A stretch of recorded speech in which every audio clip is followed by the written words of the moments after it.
Today we're talking about one of my favorite topics, which is neuro-linguistic programming. Now, NLP, and it's funny, if you're listening to this on the podcast, recently there's been a lot of problems with Facebook Lives, right? And we're getting cut off. Now, if you're listening to this on the podcast, you might be listening to this in a year's time, 2 years' time, 3 years' time. It is currently April 29th, 2021. And I record these podcasts completely live inside of Coaching Mastery, which is our free Facebook group for coaches. And what we're going to be doing is we're going to be talking about a topic, NLP, but more specifically, how can you become a superhuman coach using NLP? What I wanted to do is I wanted to talk to you a little bit about how I was first introduced to NLP. And I also want to talk to everybody about what NLP even is, because people that have been attending the free training that I've delivered over the last couple of days will now have a much greater sense as to what neuro-linguistic programming is. But there will be people listening to this podcast and watching this live that genuinely have no idea. Like, maybe it's the first ever time you've even heard those three little letters, NLP. You might not know what it is. You don't know what it stands for. You don't know how you use it. What do you do with it? So essentially, what I like to do is, and everybody that is trained by me, you'll start to notice this pattern. My pattern is that I like to simplify different subjects that I find have been overcomplicated, right? I like to simplify subjects that I think people overcomplicate. Now, NLP is undoubtedly one of those subjects that people try to overcomplicate. And I've got a theory as to why this is, but let me just jump into telling you what it is all about. So NLP is a style of coaching, right? It's a style of coaching. Now, naturally, everybody listening to the Coaching Masters podcast and everybody inside of Coaching Mastery, you know what coaching is, right? We all know what coaching is. Coaching is our skill set, using our skill set as coaches to help our clients, these other people that we're speaking to, go from where they're currently stuck to where they want to be. That's the simple explanation of what coaching is.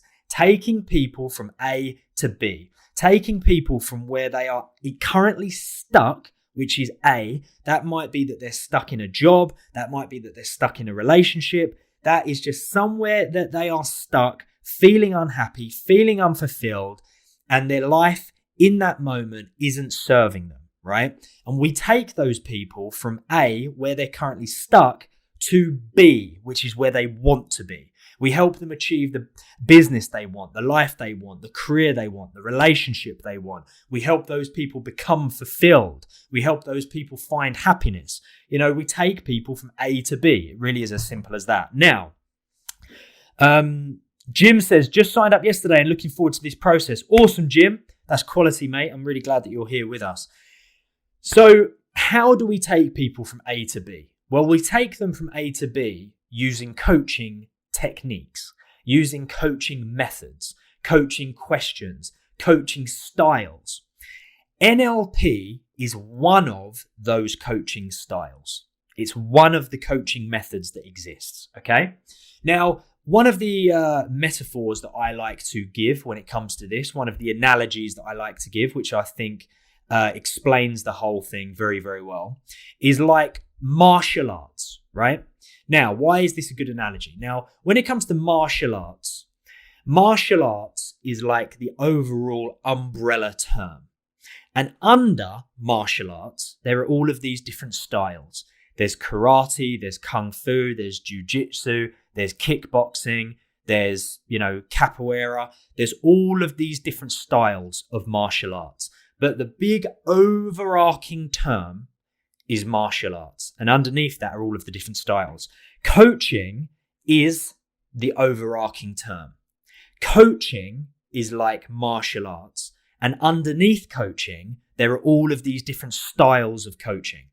NLP is one of those styles, right? And it's one of the most powerful, if not the most powerful style of coaching that you can learn. And the reason why it's the most powerful style of coaching is because it's the number one style that helps people change the way they feel, change their perception about the life that they live. Now, if we can change the way that people feel about the life that they live, the relationship they're in, the business they have, the career they have, then what we can do is we can help change their behavior. And if we can help change their behavior, then we can help change their results, because it really does all come down to behavior. NLP is a very powerful style of coaching. Okay, so I don't know what the most powerful style of martial arts is. Who knows? Let's say it's, I don't know. Just off the top of my head, let's say it's like Muay Thai, right? Which is like a form of kickboxing. Let's say it's like kickboxing is the most powerful martial art. I don't know if it is. I don't know anything about martial arts, but let's imagine that it is, right? And everyone considers that to be the most powerful style. NLP would be like the kickboxing of martial arts. It's the most powerful style. It's the one that helps your clients the most in the most dramatic way, which is why we love it so much at the Coaching Masters. But what I want to do is I just want to break down what it is, right? I want to break down what it is because there will be a lot of people watching this attending the free training, and it's always worth having a reminder, right? It always is worth having a reminder. NLP is really split into 3 different sections, right? There's neuro, linguistic, and programming. There's the neurology, there's the use of language, and there's the idea that we are all programmed in a certain way to do certain things, okay? So let's just break it down very, very quickly. The N in NLP stands for neuro, okay, neurology. Now, the reason why we study this as superhuman coaches, the top coaches in the world study NLP at master level, right? Your Tony Robbins, your Paul McKenna, your Jim Rohns, they study NLP at master level because first and foremost, we look at people's neurology. Now, the neurology section of this is all about the connection between the mind and the body, the mind and the nervous system, to be more precise. It's all about how our thoughts can affect the way we feel, can affect our physiology, affect our body, and also what we do with our body can affect the way we feel and the way we think. So our thoughts and our feelings and our physiology are interconnected in such a deep ingrained way that what we do as NLP masters is we pay very close attention to what our clients are thinking, what they're feeling, and what they're doing, right? What they're thinking, what they're feeling, and what they're doing. This is really, really very important because what a lot of let's say less qualified coaches or coaches that are not quite as powerful, that don't use NLP techniques, they primarily focus on what their clients are doing or what they're not doing, and how can they help their clients do more things that will move them closer towards their goal. But a lot of the time, what they're really completely missing is the client's thought process and the client's feelings. Now, your thought process and your feelings are actually more significant than what it is you're doing, because they're responsible for what it is you do and don't do. So let me give you an example. Let's say, for instance, you've got a client and that client is not progressing through their career, right? They're not climbing the ladder of their business, their career, whatever job they're in, and they feel unfulfilled and they feel like they're not recognized and they feel underappreciated. What we could do as a coach is we could put in so many different steps that person could take, which may get them the promotion that they deserve, that may get them the recognition they deserve. However, if their current thought process is not supporting that, then their feelings, the state they're in, will also not support that journey we've created for them. So as a coach, we could sit down and in black and white on paper, we could help them create the perfect 5-year plan. You know, if you hit these targets and you end up speaking to this person and you attend these meetings and you then get this promotion, you're then focused on the next promotion, and then you climb this ladder and you do this. We could on paper structure the perfect 5-year plan for them. However, if their thought process is actually telling them, if they're thinking about how they're not worthy, they're not good enough, they're not smart enough, people like them don't succeed, then what's going to happen is that thought process is going to put them in a very, very detrimental state, right? And they might find themselves in states of depression, states of anxiety. They might find themselves in states of fear or states of shyness, or states of apprehension. They will find themselves in these states that don't support the plan. So the reason why NLP is so powerful is because you really need it to be able to have a very dramatic long-term effect on your clients, because we need to be affecting their thought process primarily above everything else. Now, of course, within coaching, traditional coaching, a lot of it is about trying to shift our clients' perception, trying to get our clients to see things through a different lens in a different way. But NLP really takes that to a whole new level, because we're not just trying to introduce them to a new perspective. What we're doing is we're actually reconstructing the perspective they already have. And you might be listening to this and thinking, how on earth do we do that? Now, when you study towards becoming an NLP master, you have all of these different tools and techniques and methods that teach you how to do that. We don't have time to really go into that on today's podcast because we're limited for time. But just to very briefly touch on it, when you study to become an NLP master, what you do is you learn all of these techniques that takes the images and sounds and colors and shapes and sizes and feelings that are inside a person's mind and inside of their emotions. And what you learn to do as an NLP master is you learn to change it.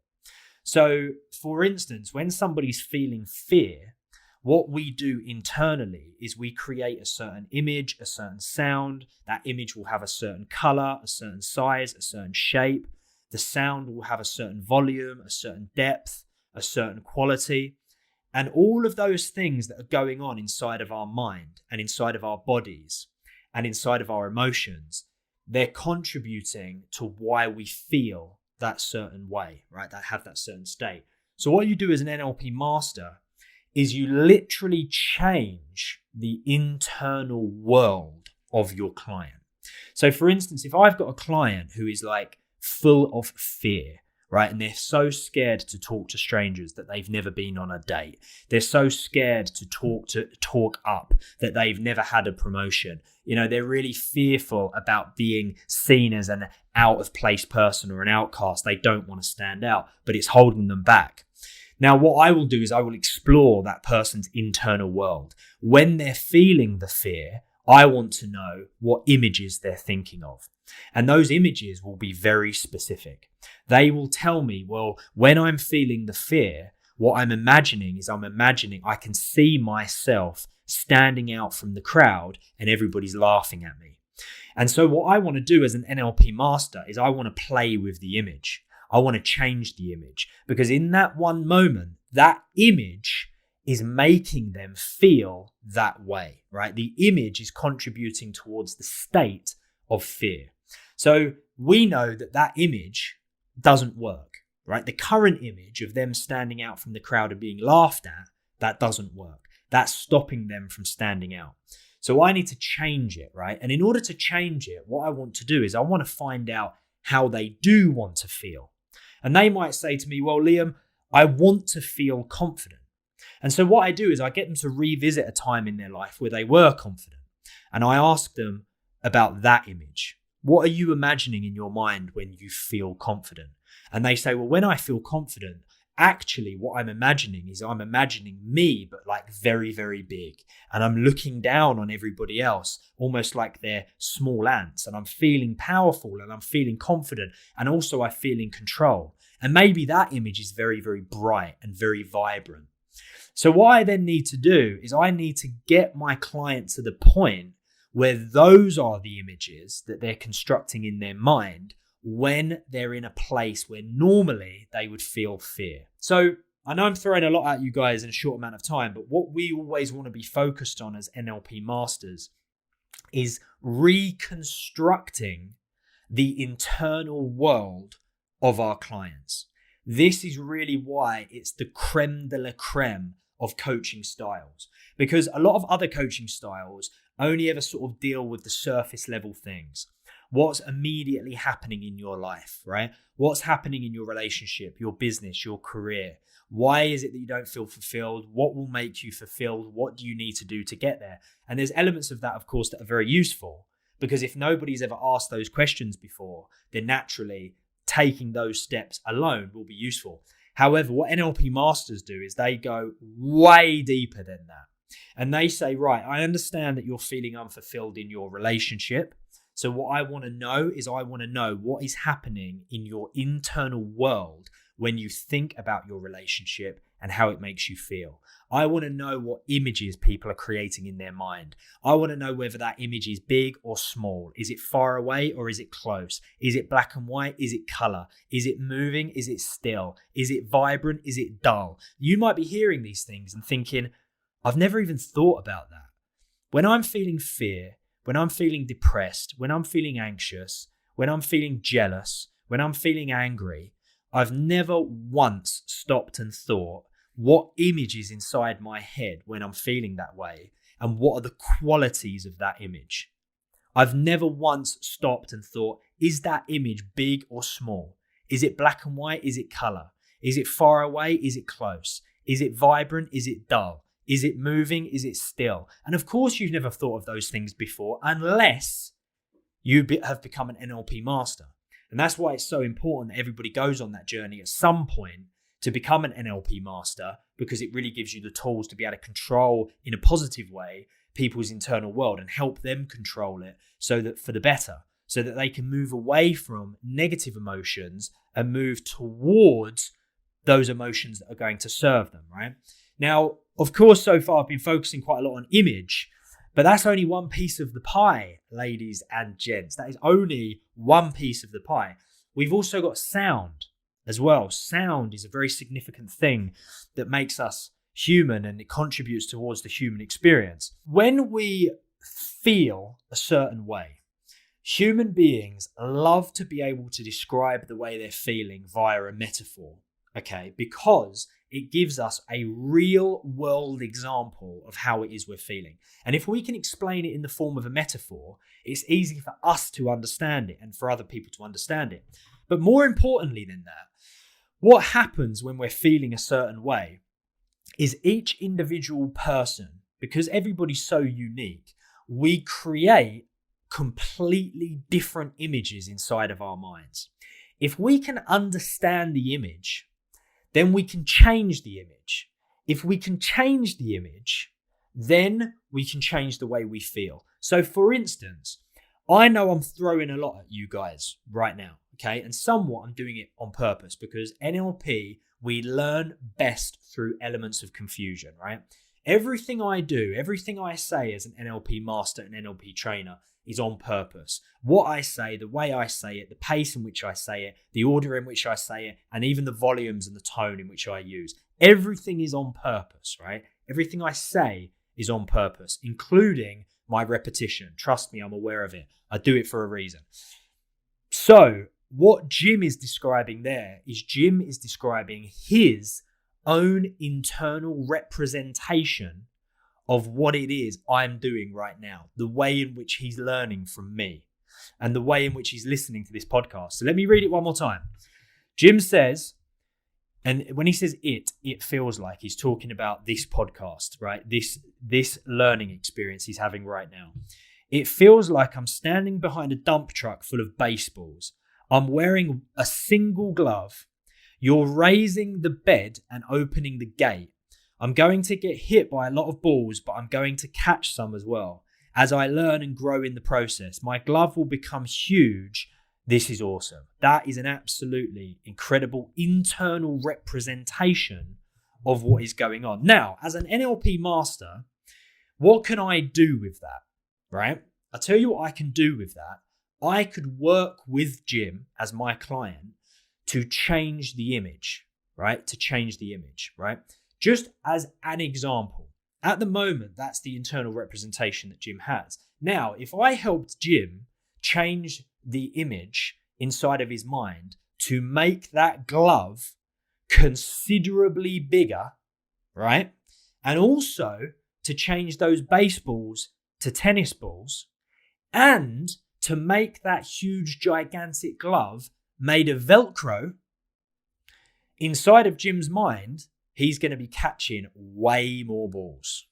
Okay. Now, what's that going to do? If I'm able to help influence the imagery inside of Jim's mind, even though we might think, yeah, but it's only his imagination, what would be the use of getting Jim to imagine that he can catch a lot more of those balls? The reason why that is so significant is because inside of Jim's imagination, those baseballs represent lessons. They represent lessons, right? And learnings. The glove represents his brain, how much he's able to absorb at any one time. If I change that imagery from baseballs to tennis balls, make the glove bigger and make the glove full of Velcro so all of those balls stick to the glove, what that does is that opens up a little gateway inside of Jim's subconscious mind. And that little gateway, that little part of his subconscious mind will allow him to absorb more information. Because the balls represent the learnings, the glove represents the brain, and how much he can catch represents how much information he can take on. So if that imagery can be changed for Jim to be able to take on catch more balls, he'll actually take on more information. His brain will allow him to take on more information. This is the power of neuro-linguistic programming, right? And bearing in mind, we're only on the neuro part. We're not even on the linguistics or the programming, which are equally as powerful. This is just about changing our neurology. This is just about changing our thought process to change the way we feel. And the reason we want to change the way we feel is because that changes our behavior and what we do, right? Changes what we do. And what we do determines the results that we get in life. This is just the neurology bit. And we're only thinking about imagery at this point. We've got sound next, right?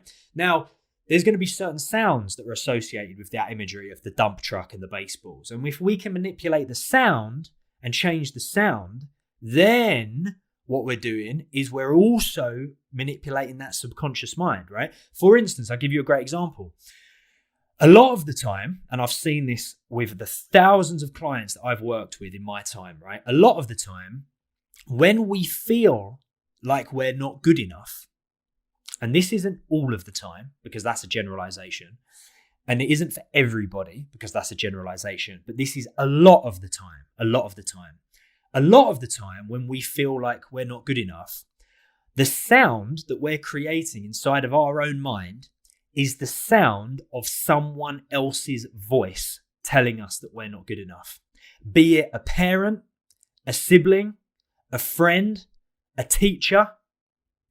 Often it's someone else's voice repeating something that was once said to us a very long time ago. But the thing is, what we're doing is we're repeating it unconsciously over and over and over. And what's happening is that sound that we're listening to is then is affecting our state. And it's convincing us that we're not good enough. We're not smart enough. We're not pretty enough. We're not worthy, right? It may be a teacher calling us stupid. It may be a parent telling us to shut up and put us in our place. It may be a friend laughing at us when we shared something personal. But it's there and it's a seed. Now, how do we know that that is the case? Those sounds develop into limiting beliefs. That's the thing. They develop into limiting beliefs. And how does that happen? Via repetition. Via subconsciously listening to that voice over and over again like a fucking broken record until the point where the voice itself falls so far into the depths of our subconscious, we don't consciously hear it anymore. But the way it manifests itself is in the form of a feeling. And the feeling is not being good enough. The feeling is not being worthy. The feeling is not being smart enough, pretty enough, fast enough, whatever you're affected by. So what we can do using NLP is we can resurface the voice and find where it came from.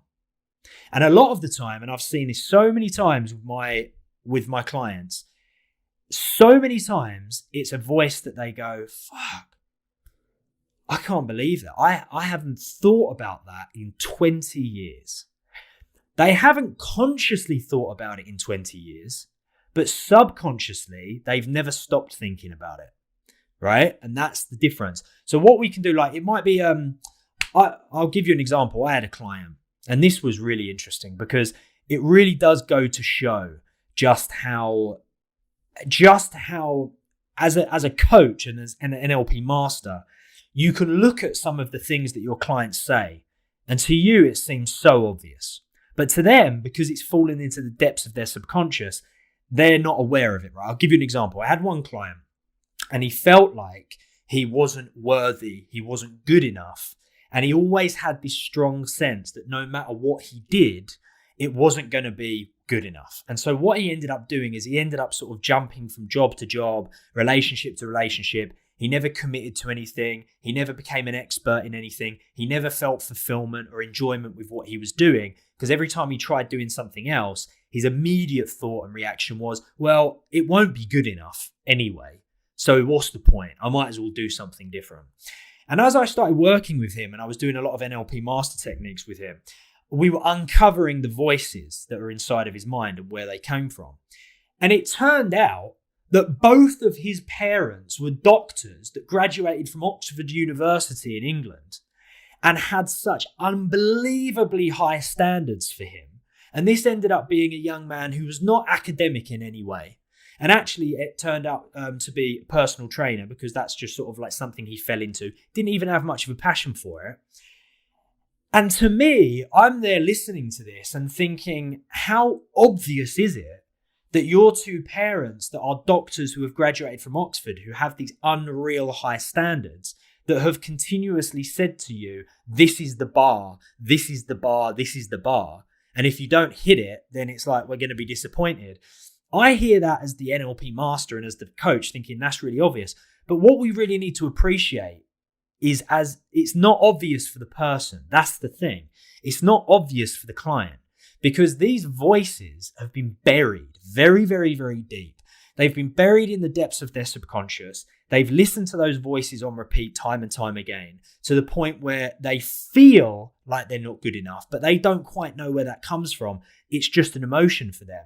But the power of being an NLP master allows you to uncover those voices, bring them back up to the surface, and challenge them, analyze them, challenge them, break them down, and change them. So what we do is, when we uncover those voices that we've had trapped in there all this time, we start to question how accurate they are, right? And what do I mean by that? Well, we get to actually start to hear the tone of the voice, the speed of the voice. Who was it that said that?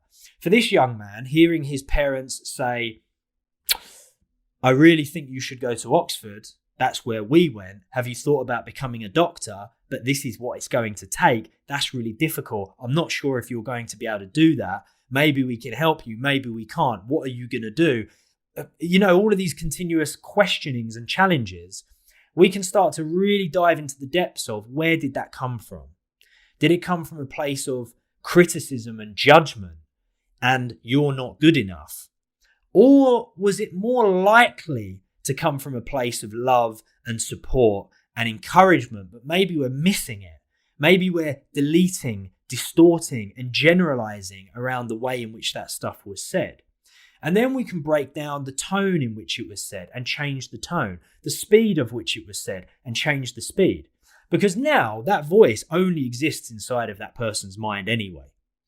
So if that's where it exists, we might as well change it.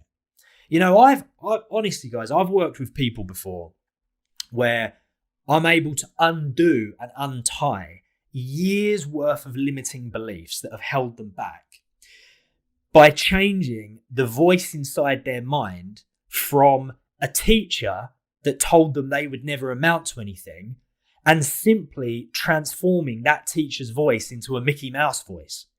I fucking swear to God. Because the thing is, the power is in the way that something is said, right? It's not even necessarily what's being said. It's the way that it's said. So if all of a sudden this person who feels like they're never going to be good enough has continuously played the sound of this voice inside their head for years, of their teacher saying, you'll never amount to anything, in a very stern tone, in a slow, deep way that has a lot of assurance and confidence behind it, and you're able to transform that line into Mickey Mouse, however the fuck Mickey Mouse sounds, you'll never be good enough with his high squeaky voice. Hey, John, you'll never be good enough. It completely fucking changes the whole vibrancy and the whole feeling and emotion behind the line that's been said. You don't even need to change what's said. You can actually still keep the words, you'll never be good enough, but you can turn it into a comical voice. You can turn it into a ridiculous voice. You can turn it into a weak voice, a quiet voice, a scratchy voice. Whatever it is the opposite of how the voice currently sounds inside of that person's mind. So again, you guys might be listening to this and thinking, whoa, fucking hell, like, how on earth do we even do that? Like, we're here to talk about coaching, put together an action plan, break down some steps, fucking make you go and get out of your comfort zone. And that stuff is obviously valuable, right? Obviously it is. Coaching is highly valuable. But when we take it to the depths of NLP and we start reconstructing the internal world of our clients, and we literally change the images inside of their mind, the sounds inside of their head, and we affect their neurology and the language they use to speak to themselves, what you're doing then as an NLP master is you are just completely transforming that person's utter life and experience. You're completely transforming the way it is they see the world, the way it is they see themselves, the way it is they listen to people, the way it is their voice is responding to their inside of their head, their self-talk, their inner dialogue. You're changing their whole physiology. And when we move on to programming, which is neuro-linguistic programming, of course, then you take it to a whole nother fucking level where you start actually untying the daily habits of your client. Not only now are you changing their entire neurology, right? Also, you're shifting their language and the way in which they speak to themselves and to other people. But now you're starting to untie their actual programming. Right. Now, what do I mean by that? Well, when it comes to programming, we run programs for everything. Would you say that at least a large percentage of your day is always roughly doing the same thing at the same time in the same way? And I'll give you an example, right? Everybody that's listening to this now, would you say for the most part, not 100% of the time, but for the majority of the time, you roughly get up at the same time and you roughly get out of the same side of the bed. And then when you get out of bed, you roughly do the same thing, whether it's like use the bathroom, throw on some clothes, jump straight into the shower. You roughly have the same breakfast and you eat that breakfast in the same place at the same fucking seat around the table. And then your day is like roughly structured in the same way. And then your evening is roughly structured in the same way. And you'll tend to have a certain time that maybe you'll read a book or watch TV and then go to bed. And you recognize what I'm saying, right? There tends to be a pattern that we run throughout the day. And it might slightly change on the weekend. It might slightly change depending on what's happening. Now, what if I was to tell you that there is also a pattern that we run when falling in love with someone? We may feel as though it's a completely 100% spontaneous act, right? But it's not. We have a pattern of falling in love as individuals. We might not be aware of it and we might not be consciously aware of the pattern or the steps, but internally there are going to be like certain checkpoints that have to be hit for us to fall in love with someone.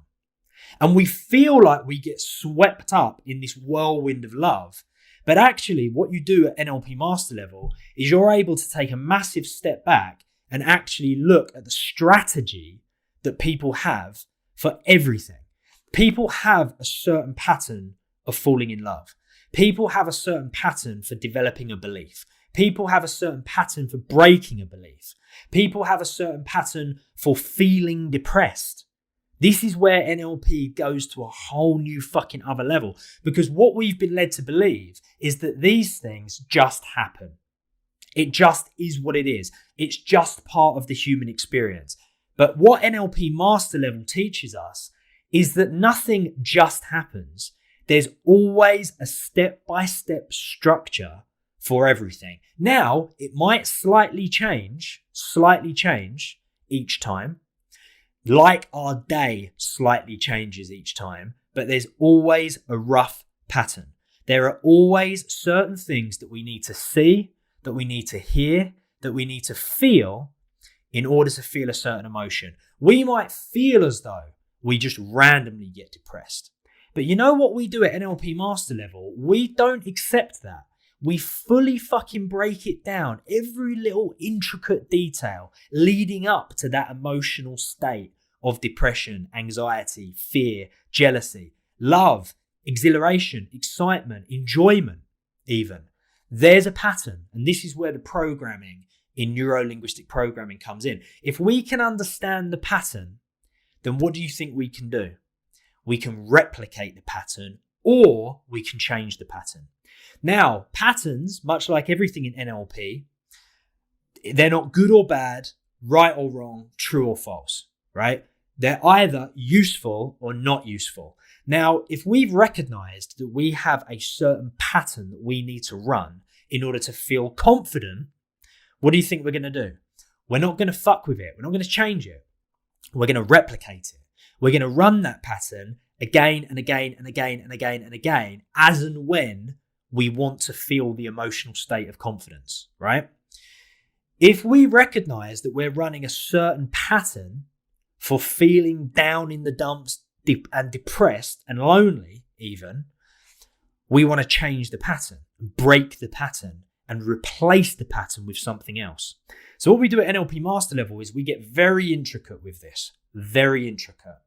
Leading up to the moment you felt that emotional state that you don't want to feel anymore, be it depression, anxiety, sadness, jealousy, fear, let's talk through it. Literally, what was happening? What were you thinking in this moment? What were you saying to yourself? What was you looking at? What were you listening to? What were you doing with your body? What were you wearing? What aftershave were you wearing? What was you smelling? What was you eating? What was you tasting? Every single little intricate step of that pattern has contributed to that emotional state. And a lot of the time, the reason that we don't look at this is for two reasons. One, we don't know that exists. And until you study NLP at master level, you're like, fucking hell, like, I didn't even know I was doing this. The second thing is, even when we are aware of it, it takes an absolute fuck ton of effort to really analyze it. And a lot of the time, all of the time really, it's easier to go, no. I'm just gonna feel the way I feel, right? Now, this is kind of touchy ground, right? This is sort of touchy ground, and I'm kind of the I don't know what you want to call it. I'm sort of in the NLP space and in the coaching space and in this space, I'm kind of like a rebel in a way that I sort of fight against a lot of the traditional thought processes behind a lot of this stuff, because my view on it is that it's not been updated. This is one thing I want you to know about NLP. The whole NLP industry, 99% of it is well out of date. And people within the NLP industry have no intention of updating it, because they've all been doing it for 20 years. They're in this cushy little corner of the industry. They don't need to update their training. They're still selling courses. They're still getting clients. And I think it's an absolute travesty. I feel like we need to be bringing this stuff into the 21st century. We need to be updating it. We need to be changing it. We need to be adapting it for the digital world. And we need to be using it to help as many people as we can across the globe. And I'm going to be one of the people that pushes that. And I am pushing it. And I actually fight against a lot of the stuff in the NLP world because I'm changing it, right? And you guys listening to this, you're with me on that journey. That's why you're here. But my view on this is it can be touchy, because there's one camp that say, look, of course, as human beings, just feel how you feel, right? Feel how you feel, because it's natural, right? Now, I'm not ever arguing against the fact that it's natural, right? Of course, it's absolutely natural to feel down, to feel depressed, to feel anxious, to feel fear, to feel worry, right? To feel jealousy, to feel apprehension. They are completely natural emotions, right? The question that I have, and the question that I will always have for the person that I'm talking to and my client is that how you want to feel? Is that how you want to feel? Okay.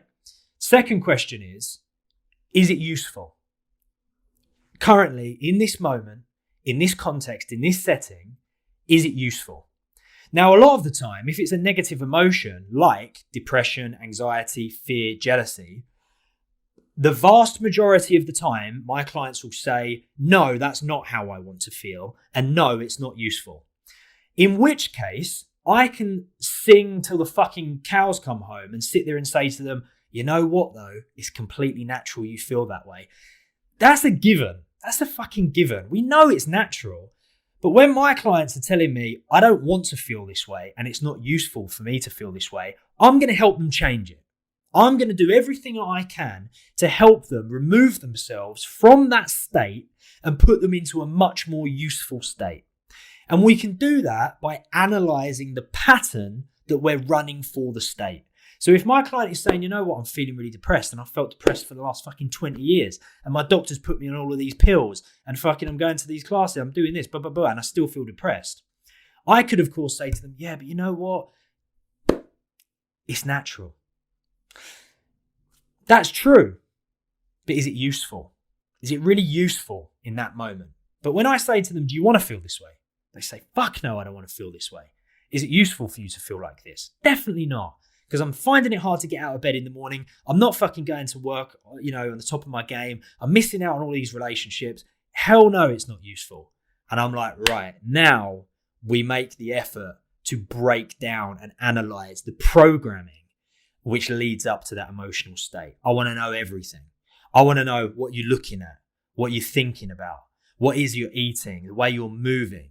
What's that internal dialogue in your head saying? What are those internal images? And if we can analyze it, if we can figure that out, then what you end up with, and of course, when you do this NLP master level, it's a difficult thing to do, but it's one of the reasons why it turns you into a superhuman coach, is you are essentially able to then hand that person the code for them to feel depressed. If you would like to continue to feel this way, just do exactly this. Because this is exactly what you've been doing and this is the result. And when I say doing, it goes way deeper than doing. We know that. Like, this is what you've been thinking. This is what you've been saying to yourself. This is the way you move your body. These are the things you're tasting, the things you're smelling. We're breaking it all down. But there's the structure. There's the strategy, right? And what you'll notice is as you continuously feel this way, which is the way you don't want to feel, when you break it down, you notice, fuck, I am running this pattern day after day after day after day. And I didn't even know I was running this pattern. I'm running this pattern completely subconsciously in the same way that you can brush your teeth totally subconsciously, not consciously thinking about it, clean your entire mouth, and you've been thinking about something else. You run that pattern because you run it so many times, it's become second nature. And this is what people do. They run patterns in a way that create an emotional state. So there's been a lot I've thrown at you guys over the course of this 1 power hour.